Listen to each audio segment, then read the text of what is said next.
And you gotta share it. If we have had bad experiences with performing, or if we've learned that performing is quote unquote dangerous to us, our nervous system will treat that as if it's a life or death survival situation. So even though it's just performing, you still respond as if you're preparing to fight, flee, or freeze, even though all you're doing It's the easiest like way. experiencing more harm. So why does this matter? When your body slips into that fight or flight state, your breathing gets shallow, your shoulders lift, your hands tighten. This makes it a lot harder to play with accuracy and precision, but also the musicality that we have been working so hard to practice and express. Is anyone familiar with that feeling? Yeah. Then, when a performance doesn't go as we hoped, we tend to blame ourselves. Think that we're just not good enough, or we just need to push harder. But that in itself is reinforcing the belief system that made us perceive performance as dangerous in the first place. So musician health isn't about getting rid of anxiety, because ultimately we can't get rid of it fully. But it is about learning to cope with stressful situations, recognizing the body signals, and responding by being aware instead of just shutting it down and getting further in that cycle, so that you can play with more freedom and confidence. So yeah, my name is Kiernan. I've been a harpist for the past 14 years. I am currently working as a psychiatry medical assistant for Helios Psychiatry and Counseling, and I began my harp studies under Ellen Foster and Joan Holland. I'm also finishing up my therapeutic music license with Harping Healing, and launched a startup called Musician Mental Health after pursuing 3 years of clinical psychosis research. Then my interest sort of shifted to the intersection between musicianship and health, and I began to conduct research between the UGA and Georgia Tech entrepreneurship programs, a startup intending to educate and provide resources for musicians encountering challenging musical moments. So the goal of this PowerPoint is just to share some of the things that I've learned throughout my studies of musician health, and how you can apply modern neuroscientific research to become a more confident harpist. When I think about the importance of mental health, I think of a colleague of mine. That's not their name, not their picture, but it's a very important story to me. I've known him for years. He's a wind player who studies at the New England Conservatory of Music, and since the beginning, he has very quietly struggled with his mental health. He has diagnosed depression, anxiety, drug abuse, personality disorder, and unfortunately suicidality. And because of the stigma surrounding these issues, especially within his own cultural group, he hid his pain from his teachers, his family, and his friends. During his time at NEC, he suffered from multiple instances of self-harm and was hospitalized during his second year. His professors were luckily very understanding and allowed him to continue working towards his music degree. But in the past 5 years, he's only been able to make it up to his sophomore year in credits. What's striking about his story is that he didn't come from extensive hardship. He grew up in a high-income, supportive home with good parents and kind siblings and good educational opportunities. But that environment comes with its own kind of pressure. He was always comparing himself to others, and as he moved on in conservatory, the pressure just got to be a lot, and it led, unfortunately, to the worsening of his mental health conditions. Despite everything, the setbacks and the exhaustion, he still wants to be a musician. He still reaches for music, and that resilience is both heartbreaking and inspiring.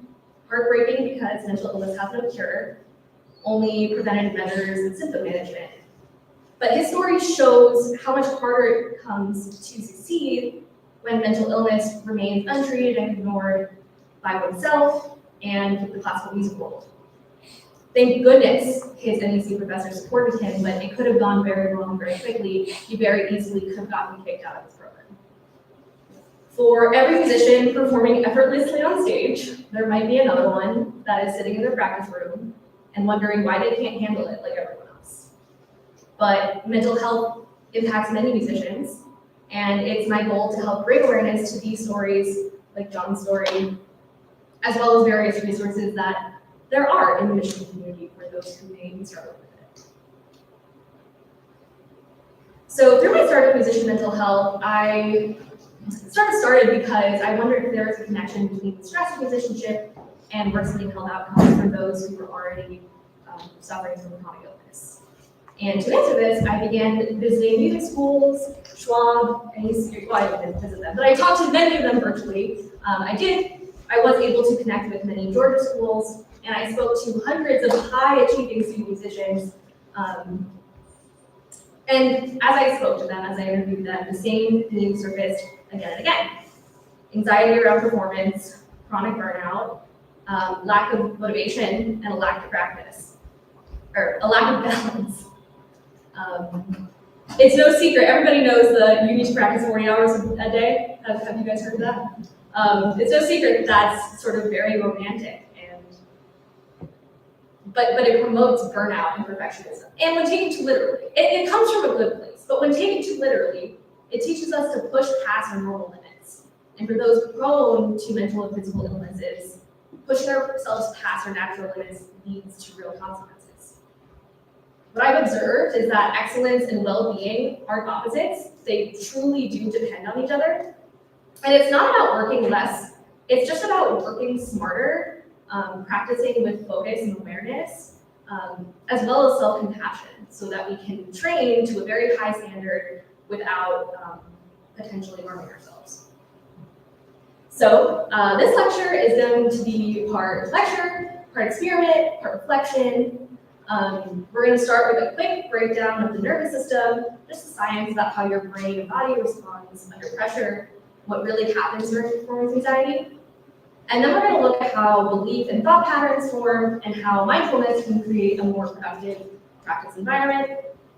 From there, we're going to explore practical awareness exercises as well as mindful practice strategies. And then we will end off with Q&A. So my hope is that you not just leave understanding more about your nervous system and brain, but also come out with techniques that you can use to sort of address any performance anxiety or panic that you may experience. Okay, so this is one of my favorite pictures ever. It's called You've Got Nerve, which I think is so creative. But what you're looking at here is just the nervous system. No bones, no muscles, no organs. Everything here is a part of the nervous system. A little blurry on that big screen. But isn't that crazy? Like all of that is it's in you. Anyway, all of this is how information moves throughout your body. Every breath that you take, every time you recognize that the red string is a C on the harp, it's because of your nervous system communicating throughout your entire body and allowing you to make that physical movement to pluck the string. It's highly electrical, and it never really shuts off, because if it did, you wouldn't be able to create art or translate thought into movement. So it's particularly important for musicians whose whole job is to learn and memorize and coordinate complex emotions to understand how the system works, so you can really set yourself up for success. Okay. Can you speak up just a little bit more? Sorry, can you speak up just a little bit? Yes. Yes, thank you. Okay, so our body has two main nervous systems. There's the central nervous system, which is comprised of the brain and spinal cord, and the peripheral nervous system, which is everything else. The central nervous system is sort of like the command center, whereas the peripheral nervous system carries messages between the body back into the brain, and then if you want to do some sort of action with that information you have, it's able to send another message to control your actions. These two systems are constantly talking to each other. So in the periphery, we're seeing sensory information like light, touch, taste, and sound, and we're able to send that up to the brain and spinal cord, where we're able to process that information. Depending on the situation, the brain will send information to the rest of the organ so that it can respond to that stimulus. So let's say you're warming up on stage and suddenly you notice that the lights in the audience, they dim. So that visual information goes from the photoreceptors in your eyes to your visual cortex, where eventually it travels to higher level brain structures that attach meaning to the lights, which is that the concert is about to start. Everyone knows that the dimming of the lights means the concert is about to start. And because we know that, our brain is able to send signals to our leg muscles so we can sit down and pull our heart back. In the periphery, there are two branches. The somatic nervous system, which has to do with voluntary movement, putting our arms up to the heart, and then the autonomic nervous system, which controls everything automatic, like your heartbeat or blood pressure or digestive activity. And the goal of the autonomic nervous system is to keep you in a state of homeostasis, stable, balanced, normal state. This system adjusts things like breathing, digestion, depending on your situation. So if you're resting, it keeps everything calm and efficient for digestive purposes because you have nothing to run away from. But if you're under threat, it prepares you to take action. Either way, it's a very fast automatic process. Within that autonomic nervous system, the automatic nervous system, I like to call it, there are two key branches. There's the sympathetic nervous system. You're familiar with it because of the fight or flight response. And then the parasympathetic nervous system, which is you're familiar with because of rest and digest. And I like to think of them as opposites that keep each other balanced in various scenarios. So the sympathetic nervous system is asking, is there a bear? And if there is, then you get out of there. But the parasympathetic nervous system asks, are we safe? And if so, it brings you to a state where your body can do normal functions. The sympathetic nervous system, the fight or flight system, affects nearly every organ in your body.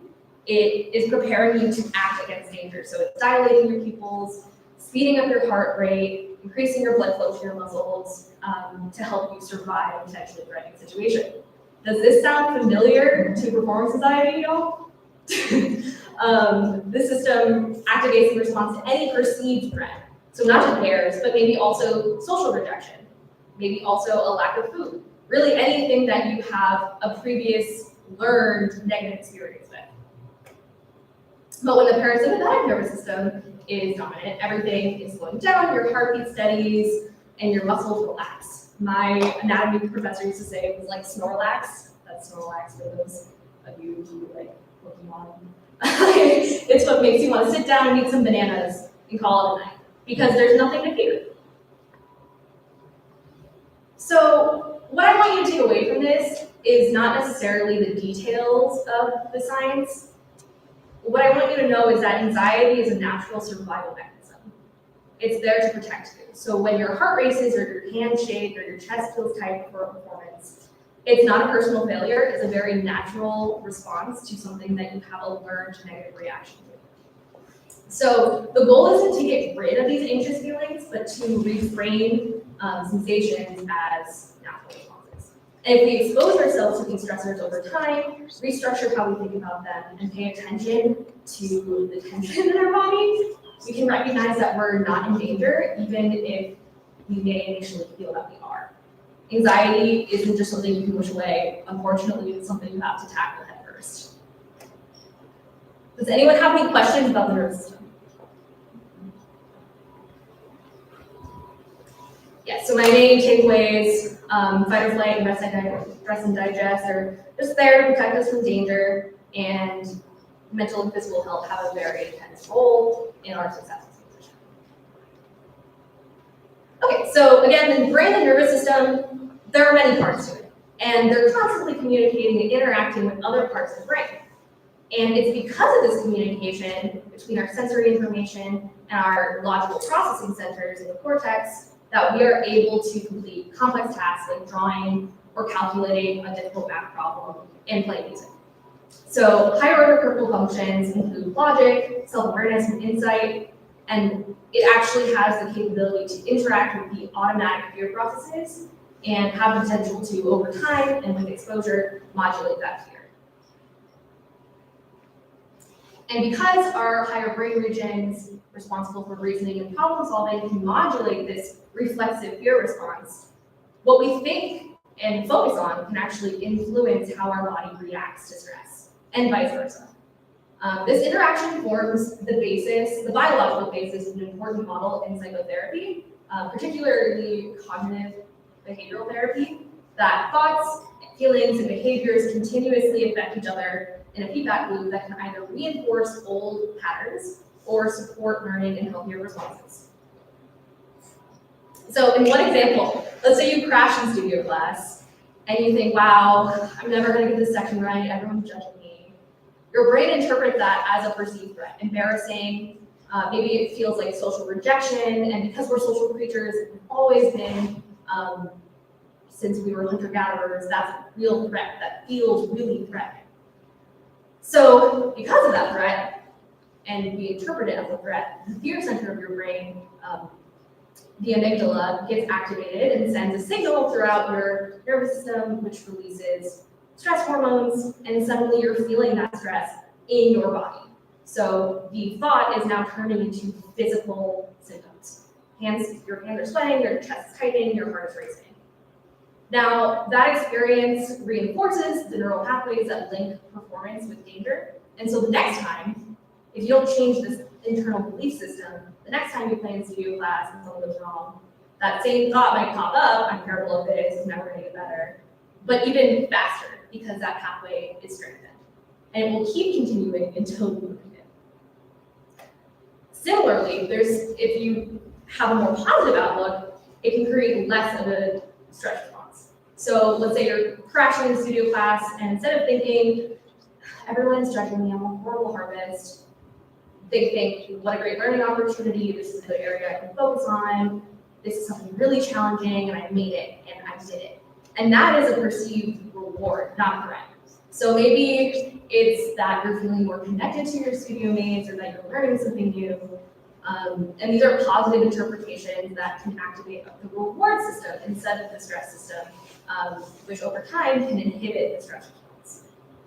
During this time, neural circuits involved in emotional processing help the brain to reassess that situation and integrate new information that you have that performing is not dangerous, which in turn allows physiological systems like heart rate, breathing, and muscle tension to return to baseline and reinforcing a sense of control.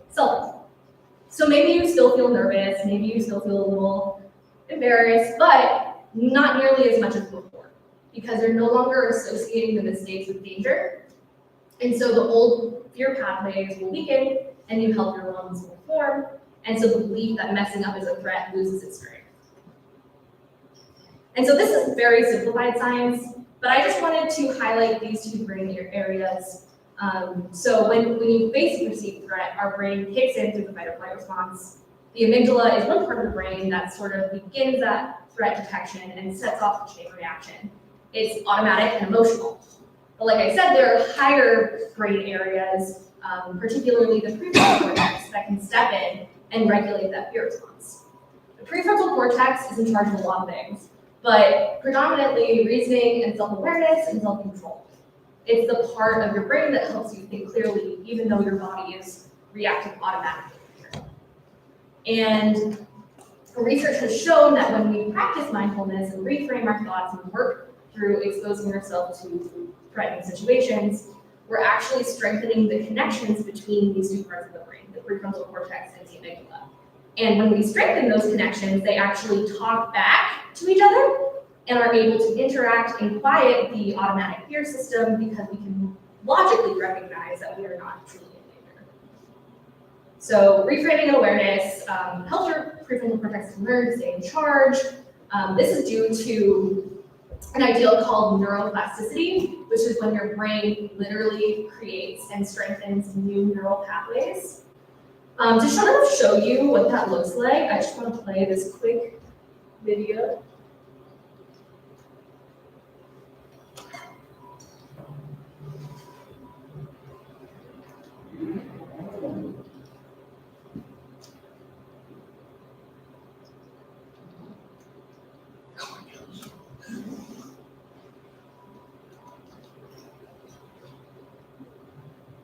Okay.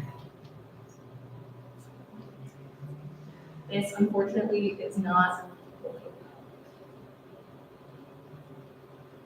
Let me see.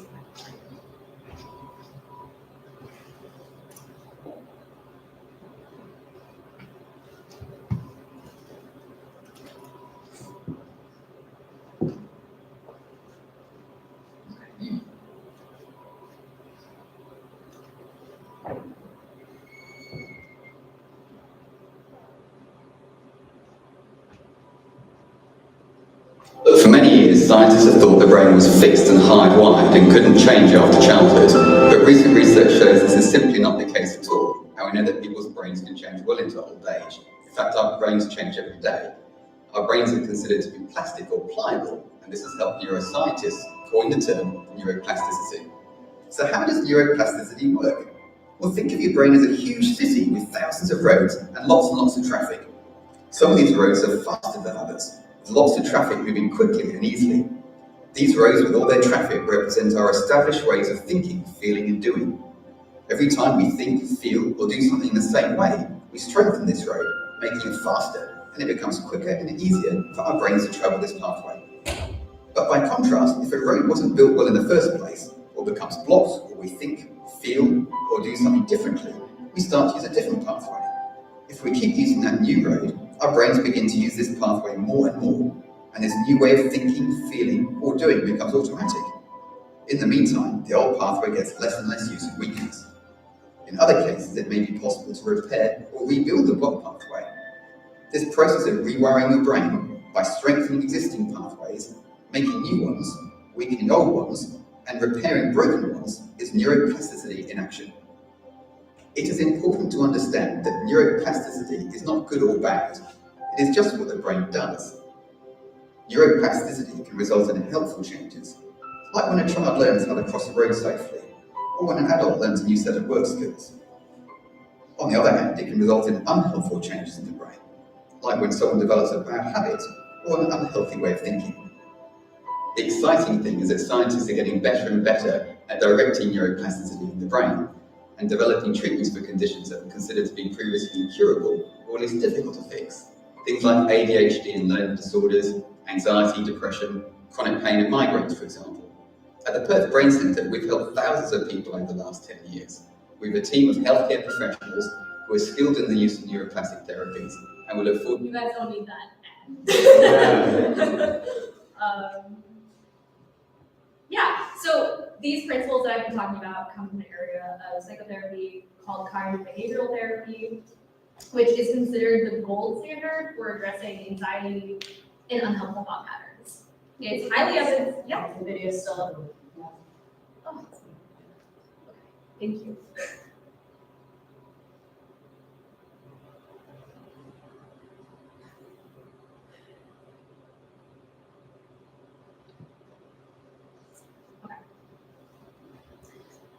Yes, so it is the gold standard for addressing anxiety and unhelpful thought patterns, and it's very highly evidence-based and helps people notice which thoughts are disturbing them and replace them with more helpful, accurate ones. CBT has a branch of it called something called exposure therapy, which I've often seen used clinically for anxiety and is actually really effective for physicians that I've spoken with and changing your perception of anxiety. And so the idea is you start with a potentially threatening situation, you expose yourself the first time, try to really feel and perceive that anxiety, and then begin to work down back to baseline. Over time, eventually your brain will get used to encountering the situation and working through it, which will decrease perceived anxiety over long periods of time. And it's important to note that CBT and exposure therapy are most effective when done with a trained healthcare provider. I am not a mental health care provider. I just want to share information and strategies about how these tools work. And if you find yourself struggling with anxiety or mental health challenges, I strongly encourage you to reach out to a therapist or a psychiatrist trained in exposure therapy to help you work through whatever aspects of your life are particularly. And also there are a ton of resources here in Michigan, so if doing this alone seems intimidating or you're struggling with other issues in addition to performance anxiety, I highly recommend the resources on this slide. Feel free to take a picture of it. There are great resources here at MSU. And I highly recommend you find therapists that can train under CBT. Many providers accept insurance, so just take care of yourselves. There are also fantastic resources and books for doing this kind of exposure to yourself, exposing yourself to that anxiety. But pretty universally, you're going to see this exercise called the exposure hierarchy, which is sort of the beginning stages of how we work through identifying what makes us anxious and feeling it. So to complete the exposure hierarchy, you can write down situations that cause you anxiety and assign that numerical value from 0 to 100. It's called the subjective units of distress scale to that situation based on how anxiety induced it is. And once you've listed and really thought about the situations that provoke challenging feelings, like getting on stage, messing up in front of everybody, or failing an audition, you can expose yourself to that and train yourself to decrease your stress response. So then, after we have done the lowest situation that promotes the lowest amount of anxiety, we can then move on to the second lowest anxiety provoking situation, and so on until we are eventually able to exist without panic. And don't expect to get lifted from 100 to 0 on the subscale. It's realistic to experience like 30, like that's a good stopping point. Again, it's not realistic to never feel the challenging emotion again, because even though this is highly effective for managing anxiety and beginning that process of thinking about it, it is not curative. Yes, so my main takeaway through this section is just sort of that our internal belief system shapes our thoughts, which shapes our behaviors, which shapes our physical reaction to the environment. There is no cure, and it can be managed, and there are great resources out there for you. Okay, feel free to scan this QR code. It's going to lead us to an area, and I just want to know, like, what was most surprising to you? Feel free to scan. Your video came up again. Oh.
I promise this isn't going to give you a virus on your phone. It would make me so happy if more people scanned.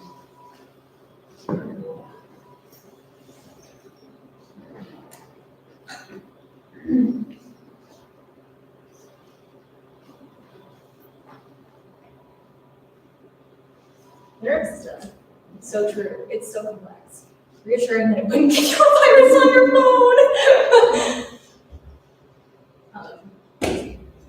Speaking negatively about yourself can manifest in consequences.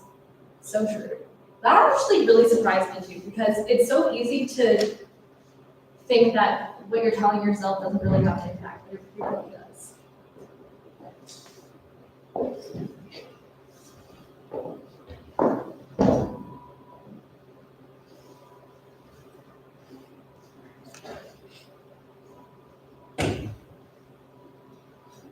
Our brains are constantly changing, so we have to be intentional. So true.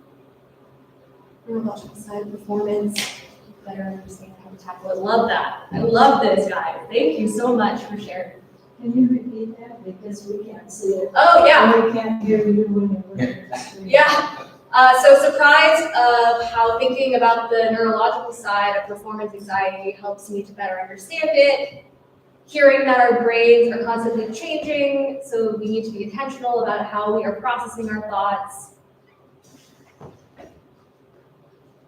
How pliable our ways of thinking are. So true. Neuroplasticity is my favorite neuroscience topic. All right. Is there anyone else still answering?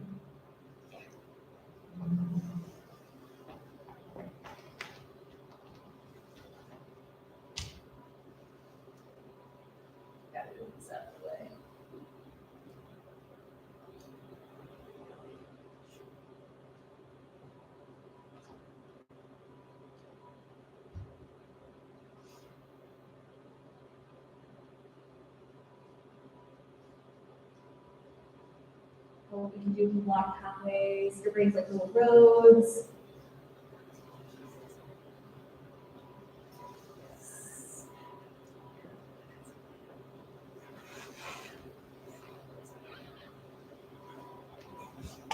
Okay, awesome. Who likes improv?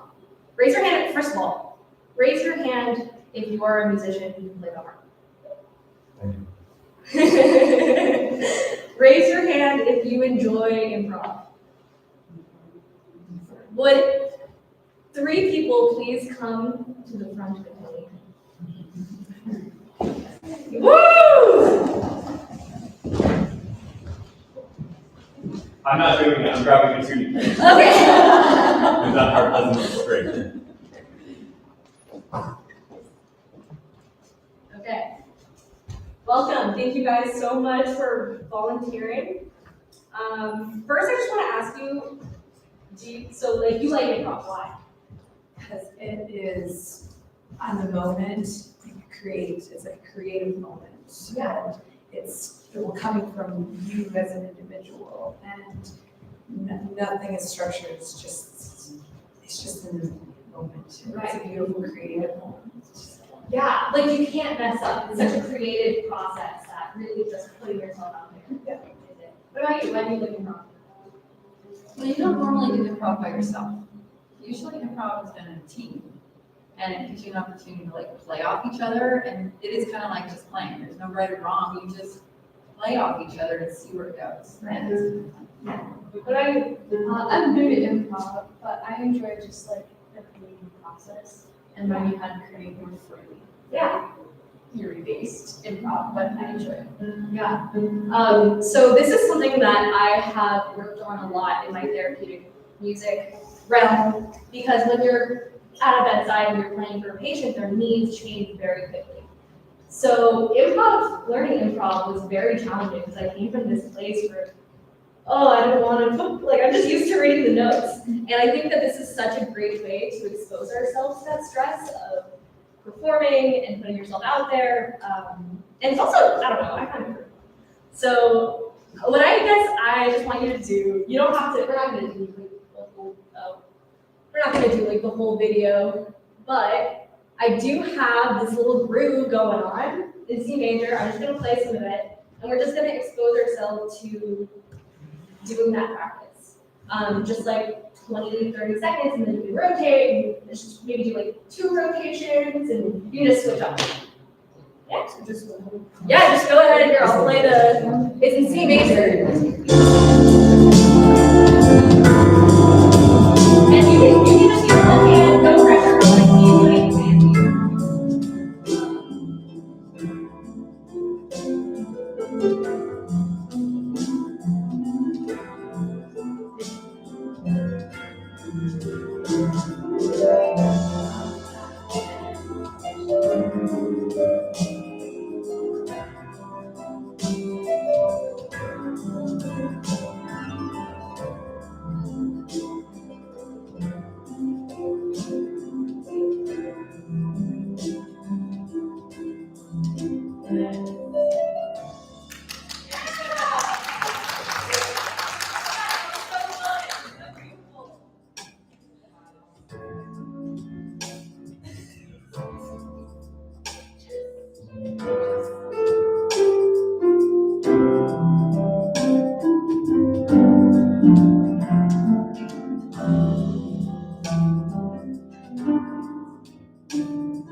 internal belief system and confront things. But that can be really challenging if you are not in a great mental space and if your thoughts are moving at 100 miles an hour and you don't have a lot of time.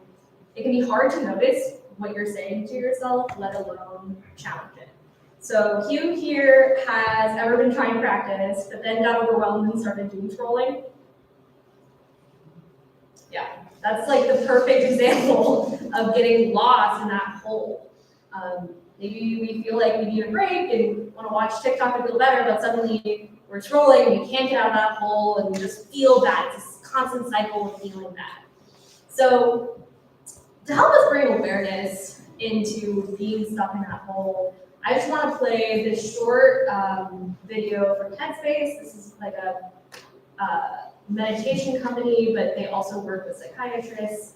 And it's a really simple story, but just really visually and beautifully illustrates what happens when we become aware of our thought patterns and how over time we can choose a different path.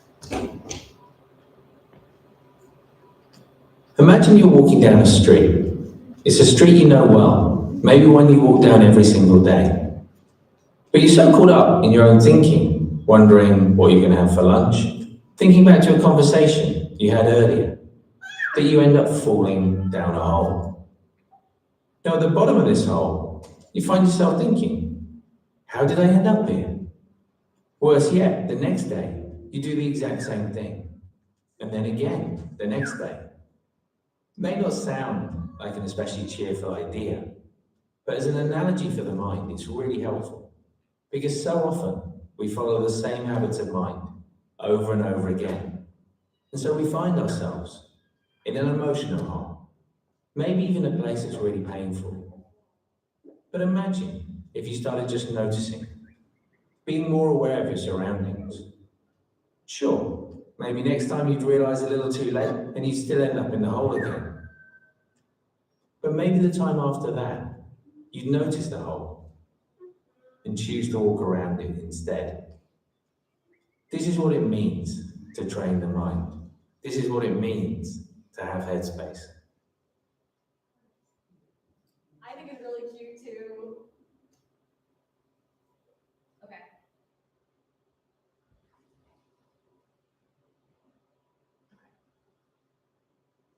So this is up to you guys. I have arranged a little meditation that we can do together, or we can sit for like 3 minutes with some music in the background and just try to become aware of our surroundings. So raise your hand if you want to do meditation. Okay, all right. Raise your hand if you want to do the sit and awareness practice. Okay. Well, it seems like a lot of you guys want to do this meditation, so we are going to do it. Okay. So wherever you are right now, I'd just like you to just take a moment to get comfortable. Doesn't matter whether you're parked in a stationary car, sat on a train somewhere, maybe you've just arrived home, maybe you haven't left work yet. Whatever it is, wherever you are, just taking a moment to sit comfortably. Don't have to be fully upright, but at least sat in a position which will allow you to find that balance of focus, relaxation, sense of ease in both the body and the mind. And as you sit there, just take a couple of nice big deep breaths, breathing in through the nose and out through the mouth. As you breathe in through the nose, sense of taking in fresh air, the lungs expanding, body expanding. As you breathe out, sense of letting go of whatever has been going on for you today. Feeling the muscles in the body soften as the body exhales.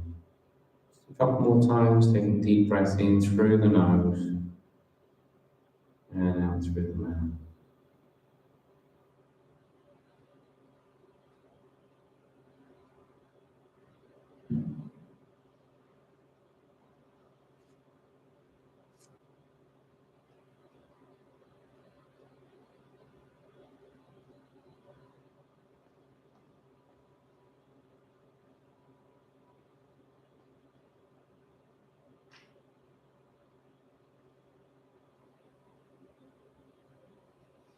And the next time you breathe out, if it feels more comfortable, you're in a place where it's easy and safe to do so, you can just gently close your eyes. And as you sit there, just enjoy that initial sense of having just put everything down, having left everything behind. And just that feeling of being present again, noticing the sensation of the body pressing down against the seat, chair beneath you. That feeling of being grounded, the feet on the floor, the hands and the arms on the legs.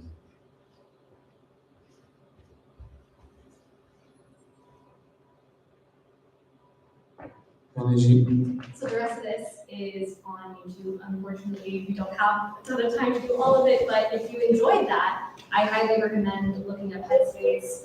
They have a free app as well. Yeah, so during awareness exercise, we might notice automatic thoughts that are problematic. And that's natural, but we still want to be able to challenge this internal belief system if it is holding us back. So if you guys are able, just take a few moments to read through these cognitive distortions. I know we didn't spend a ton of time sitting with ourselves, but just notice when you are having challenging moments, which ones do you fall into? And if you do fall into any, are those helpful or unhelpful?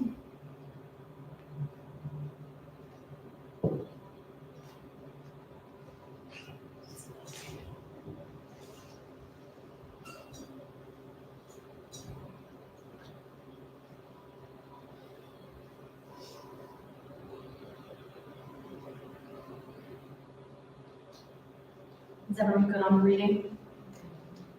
Okay, so now I want to ask, what did you notice? And we're going to go back to Mentimeter.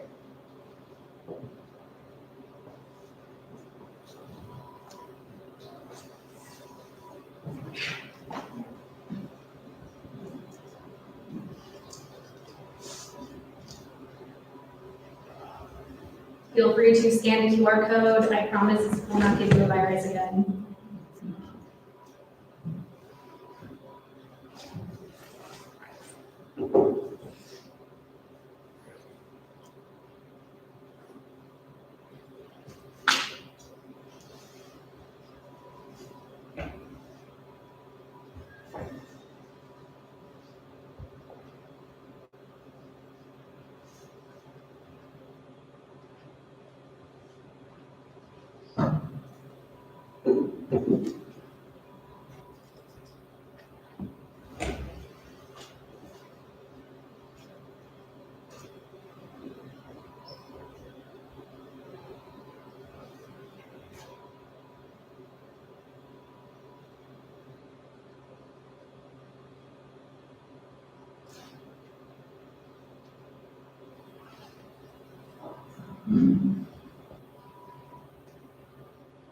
Sorry, guys.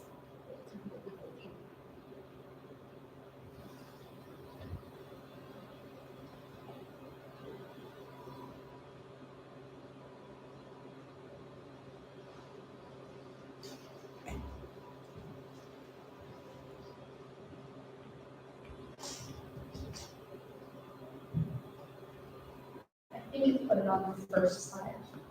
Oh. Oh. That's so weird. Okay, I'm tired. That's so real. It was calm and quiet. My brain shut off. That's amazing because that is really the goal, like to take a break and shut off. I know when I first started trying to practice awareness, it was just constantly loud. So it's really awesome that you're able to get to that point. Relax to the point where my head wanted to nod off. So true. Really distracted, but then stopped analyzing everything and just started listening. I was already relaxed, love. I became more aware of my surroundings. My thoughts were going crazy. Same. Whoever wrote that, same. Okay. And then just to finish up, we're gonna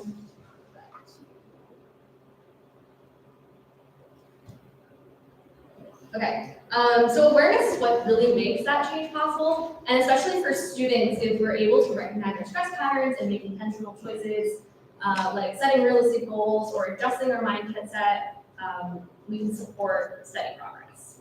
And these are sort of general, but have anyone heard of the Pomodoro technique? I live and die by the Pomodoro technique. Essentially, there's a lot of research about how long unfocused practice doesn't work very well for long-term memory formation. And if you are able to take frequent breaks, you can help your brain retain skills far better than if you were just grinding for hours. The idea is like 25 minutes of a focused practice, then a short 5-minute break, and then on to the next task. Some people do it 15 minutes on, 10 minutes off, and it doesn't have to be exact. The idea is just to practice actively and intentionally and not on autopilot. On a similar note, having a clear game plan is so important if you have a very busy schedule, and if you keep your goals realistic, that's what's important. But if your plan keeps you from eating or sleeping, it's not sustainable. I know so many musicians that, like, oh, I just skip this meal to practice and it's fine. But actually that can really deeply impact your productivity. So plan intentionally, mix things up. This is a concept called interleaving.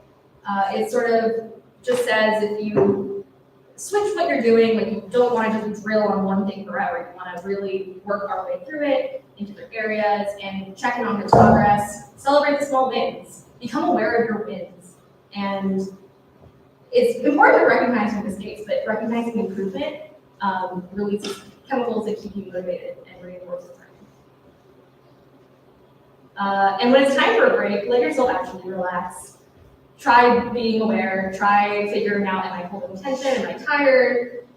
What are my physical needs? And this might seem like these are simple questions with simple answers, but when you're really overwhelmed, the last thing you're thinking about is your body oftentimes. So it's important to be proactive about your needs. Just changing your environment or stepping outside or journaling your worries can help you come back refreshed. But what doesn't count as a break is doom scrolling or doing organic chemistry work. I'm calling you out, any fellow musician STEM people. It doesn't give your brain true rest because if it's not restoring energy, it's not. And if you do have doom scrolling, that I do it too. It's not the end of the world. The key is just to notice it and gently steer yourself back.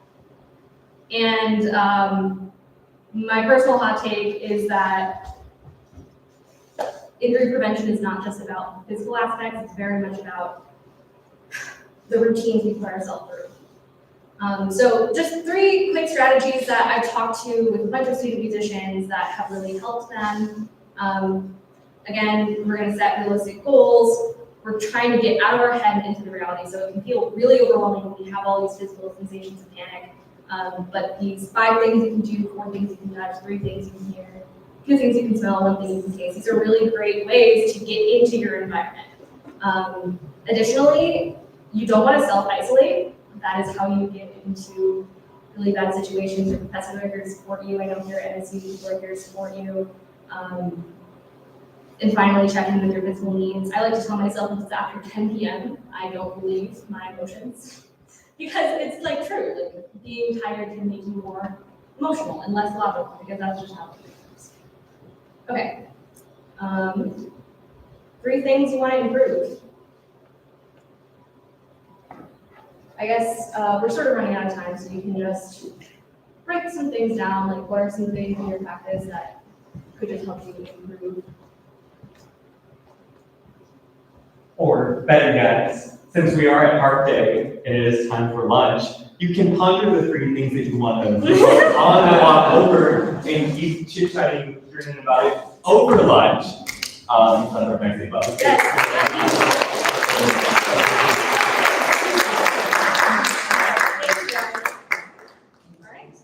Yes, questions or the 3 things you want to improve. Yes. Sit with them, think about them, and have this lunch break to also be conversing with them. And our admission instructor, Ben, is going to help us get over to Landon Hall if I could just have your attention real quick. Thanks for being here today. I really appreciate you coming. I hope you're having a great time. Let's go eat some food, but first we need some instructions. Landon Hall just right here. We've been here before. It's the same place as last year and the year before. It is a dorm, so that means the doors are locked. I have a way to get in. You don't. So we all have to go over as a group or you'll get locked out of the building. But you can leave whenever you want. So if you finish eating and you'd like to come back and check out all the Harp goodies that we have in the foyer, please do so. Landon Hall is more like a food amusement park. For those of you who haven't been here before, there's lots of different places that you can go. It's eat all you want. There's a salad bar, you can go and have as many salads as you want, sandwiches. There's usually some sort of